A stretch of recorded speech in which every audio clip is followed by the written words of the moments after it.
अब हर मुद्दे की बात में अब बात होगी एक ऐतिहासिक फैसले की। ये ऐतिहासिक फैसला क्या है उस पर हम चर्चा कर लेते हैं। दरअसल हमारा संविधान जो है, उस संविधान के अनुच्छेद 21 हर नागरिक को जीवन और व्यक्तिगत स्वतंत्रता का अधिकार देता है।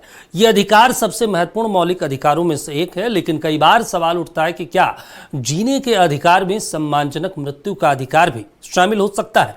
ये प्रश्न तब फिर चर्चा में आया जब सुप्रीम कोर्ट ने लंबे समय से कोमा में पड़े एक मरीज को निष्क्रिय इच्छा मृत्यु की अनुमति दे दी। हाल ही में सुप्रीम कोर्ट ने उत्तर प्रदेश के रहने वाले हरीश राणा को पैसिव यूथनेसिया की अनुमति दी। हरीश राणा पिछले 13 सालों से कोमा में थे और उनके ठीक होने की कोई संभावना नहीं थी। परिवार की याचिका और मेडिकल रिपोर्ट पर विचार करते हुए सुप्रीम कोर्ट ने यह फैसला सुनाया कि अब उनके लाइफ सपोर्ट सिस्टम को हटाया जा सकता है। हरीश राणा चंडीगढ़ में पढ़ाई कर रहे थे। साल 2013 में वो हॉस्टल की 4थी मंजिल से गिर गए, जिससे उनके सिर पर गंभीर चोट लगी। इस हादसे के बाद से वो लगातार कोमा की अवस्था में थे। डॉक्टरों की रिपोर्ट के मुताबिक उनकी 100% दिव्यांगता हो चुकी थी और शरीर में लगातार बेडशोर जैसे घाव बन चुके थे। अब यहाँ सवाल ये उठता है कि भारत में इच्छा मृत्यु को लेकर क्या कानून है और दुनिया के किन किन देशों में इसकी इजाजत है। तो इच्छा मृत्यु के 2 प्रकार हमारे देश में है, निष्क्रिय इच्छा मृत्यु और सक्रिय इच्छा मृत्यु। अब सवाल ये भी है कि कैसे इसमें मौत दी जाती है। तो दरअसल निष्क्रिय इच्छा मृत्यु में लाइफ सपोर्ट सिस्टम बंद किया जाता है। सक्रिय इच्छा मृत्यु में जहरीला इंजेक्शन लगाकर मरने की इजाजत दी गई है। अगर बात करें भारत में इसके नियम को लेकर, तो भारत में निष्क्रिय इच्छा मृत्यु के लिए दिशा निर्देश तय है। मरीज के ठीक होने की संभावना नहीं होनी चाहिए, ये पहली शर्त है। डॉक्टरों का पैनल मेडिकल स्थिति का आकलन करेगा, ये दूसरी शर्त है। मरीज के परिवार की सहमति बेहद जरूरी होती है। कानूनी प्रक्रिया के तहत ही अनुमति दी जाती है। हालांकि भारत में नया जो बीएनएस धाराएं बनाई गई है, उसमें सक्रिय इच्छा मृत्यु अभी भी अपराध मानी गई है। भारत में इच्छा मृत्यु को लेकर एक अहम सवाल ये भी है कि इसकी नींव कब रखी गई थी। तो दरअसल अगर बात करें भारत में इच्छा मृत्यु को लेकर, तो कानूनी नींव रखने वाली अरुणा शानबाग के केस को सबसे महत्वपूर्ण माना गया। मुंबई की अरुणा शानबाग एक नर्स थी जो साल 1973 में एक हमले के बाद 42 साल तक चेतनाहीन अवस्था में रही। उनकी इस स्थिति को देखते हुए उनके दोस्त ने सुप्रीम कोर्ट का दरवाजा खटखटाया और मांग की कि अरुणा को सम्मान के साथ मरने की इजाजत दी जाए। कोर्ट ने अरुणा के केस की सुनवाई के बाद पैसिव यूथनेसिया को कानूनी मान्यता दी। बाद में 7 मार्च 2011 को कोर्ट ने अपना फैसला बदल दिया, जिसके बाद अरुणा शानबाग की मौत 42 साल बाद यानी साल 2015 में प्राकृतिक कारणों से हुई। मगर इस केस ने इच्छा मृत्यु को लेकर देश में कानूनी नींव रख दी।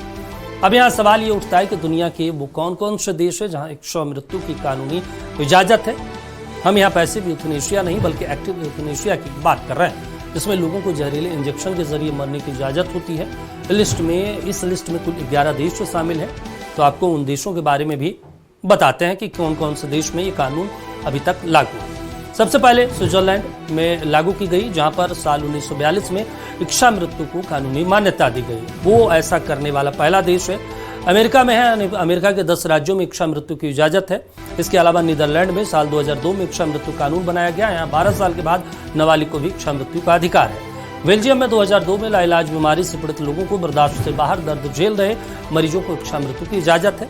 कनाडा में 2016 में इच्छा मृत्यु की शुरुआत की गई। ऑस्ट्रेलिया में लाइलाज बीमारी झेल रहे लोगों की इच्छा मृत्यु की मांग कर सकते हैं। इसकी शुरुआत यहाँ 2019 में हुई। स्पेन में 2021 में कानून बनाकर इच्छा मृत्यु की इजाजत दी गई। लग्जमबर्ग में 2009 में लाइलाज बीमारियों के लिए इच्छा मृत्यु को वैध किया गया। कोलंबिया की बात करें तो कोर्ट के आदेश के बाद इच्छा मृत्यु का कानून बना। इक्वाडोर में 2024 में इच्छा मृत्यु को वैध बनाया गया। ऑस्ट्रेलिया की बात करें तो वहां पे 2022 से असिस्टेड सुसाइड को मान्यता दी गई है। इसके अलावा अगर बात करें तो भारत में आत्महत्या का अधिकार नहीं है, लेकिन इच्छा मृत्यु का अधिकार है। इस वजह से यह अधिकार अक्सर सवालों के घेरे में रहता है। भारत के अलावा America, Canada, Australia, Belgium, Colombia, Netherland और स्विट्जरलैंड में भी इच्छा मृत्यु की अनुमति दी जाती है। अब सवाल ये उठता है कि किन देशों में किस प्रकार की इच्छा मृत्यु दी जाती है। उस पर भी एक थोड़ा सा नजर डाल लेते हैं कि वहां पे किन किन देशों में क्या क्या स्थिति है और वहां पे नियम क्या है। अगर बात करें अमेरिका में, तो इच्छा मृत्यु के नियम में एक्टिव इच्छा मृत्यु अवैध है। अमेरिका के 10 राज्यों में डेथ विद डिग्निटी कानून लागू है। इन राज्यों में दवा देकर इच्छा मृत्यु दी जाती है। 18 से कम उम्र के लोगों को इच्छा मृत्यु नहीं दी जाती है। इच्छा मृत्यु वही लेंगे जो गंभीर बीमारी से ग्रस्त हो। ये अमेरिका के नियम है। इसके अलावा अगर बात करें ऑस्ट्रेलिया में भी, तो ऑस्ट्रेलिया में भी कमाबेश यही नियम है। ऑस्ट्रेलिया की अगर बात कर लेते हैं तो ऑस्ट्रेलिया में भी बेहद महत्वपूर्ण हो जाता है। यहाँ के लोगों को इच्छा मृत्यु का अधिकार है। ऑस्ट्रेलिया में इसकी शुरुआत साल 2019 में हुई। जिसे लाइलाज बीमारी हो उसे इच्छा मृत्यु मिलेगी। डॉक्टर मरीज को दवा देकर मौत देते हैं। कनाडा की बात करें तो कनाडा में इच्छा मृत्यु के नियम को कानूनी इजाजत साल 2016 में दी गई। डॉक्टरों नर्सों की मदद से इच्छा मृत्यु दी जाती है। यहाँ ये अधिकार केवल वयस्कों के लिए ही, यानी 18 से ऊपर वालों के लिए है। अगर कनाडा के अलावा बात करें दूसरे देश की, तो नीदरलैंड में साल 2002 में कानून लगाकर इच्छा मृत्यु को वैध किया गया। 12 साल के बाद इच्छा मृत्यु का अधिकार है। 12 से 16 साल के लिए माता पिता की सहमति बेहद जरूरी है। बेल्जियम की बात कर लेते हैं। यहाँ भी इच्छा मृत्यु को वैध माना गया है। साल 2002 में यहाँ कानून लागू किया गया।